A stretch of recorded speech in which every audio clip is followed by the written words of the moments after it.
নতুন নিয়মকে বুড়ো আঙুল দেখিয়ে উর্বশী কানেতে, এদিকে উর্ফির কানের প্ল্যান হয়ে গেল চপাট আজব এক কাণ্ডে। জ্যাকলিনের সৌন্দর্যে উল্টে পড়ছে জনগণ, কিন্তু সুনিধি চৌহানের এনার্জিতে চমকে গেল নেটিজন। 30 কোটি টাকার আইকনিক চুরির নেকলেস পরে আদালতে কিম কার্দাশিয়ান। আছে এক জটিল কাহিনী, মাথা ঘুরিয়ে দেবার মতো, আবার ফ্যাশনের দেখা মিলল রানওয়েতে।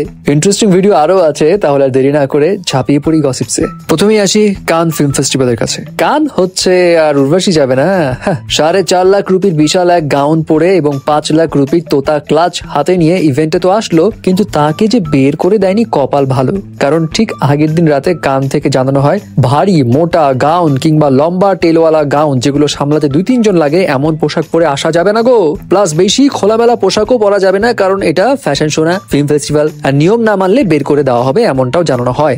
এই নিয়মের ঠেলায় যারা যারা আগে থেকে ঝাঁকানাকা ড্রেস প্রিপেয়ার করে রেখেছিল তারা পড়ে গেছে ফাপড়ে। তার মধ্যে ক্রিশ্চিয়ানো রোনালদোর এক্স আরিনা শেখও ছিল। বেচারিকে বাধ্য হয়ে এমন ছিমছাম পোশাকে আসতে হয়েছে। এদিকে কান কাঁপানো ড্রেস পরার পরিকল্পনা নিয়ে উর্ফি তো হাজির হতে চেয়েছিল, কিন্তু তাকে কানেতে যাবার ভিসাই দেওয়া হয়নি। Visa rejected. ভালোই হয়েছে যায় নাই, গেলে শিওর ঢুকতে পারতো না। তবে এত ঝামেলা কে পোহায় বস পোশাক নিয়ে? সিম্পল চালাকের এই যে বাজেট ফ্রেন্ডলি কিউবান কলার হাফ স্লিপ শার্ট পরে থাকেন, গরমেও আরাম পাবেন, আবার দেখতেও লাগবে স্টাইলিশ। শার্টগুলো দেখতে ভিজিট করুন চালাকের Facebook page and website. But এইটা আবার কি ফ্যাশন শুরু হলো? উল্টা কইরা কাপড় পরা।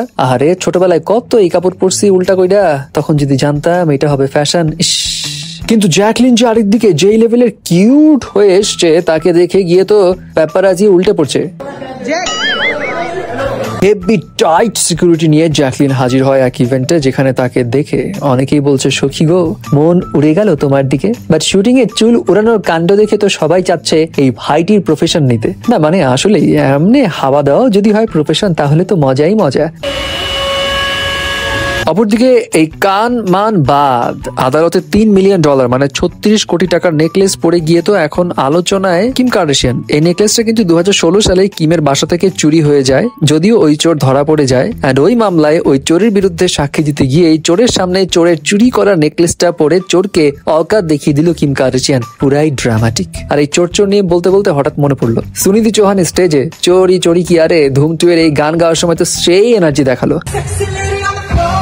মানে 41 বছর বয়সে তার এনার্জি দেখে একদিকে যেমন প্রশংসা চলছে, অপরদিকে কেউ কেউ এটাও বলছে কি শুরু করলেন আপনি এই বয়সে।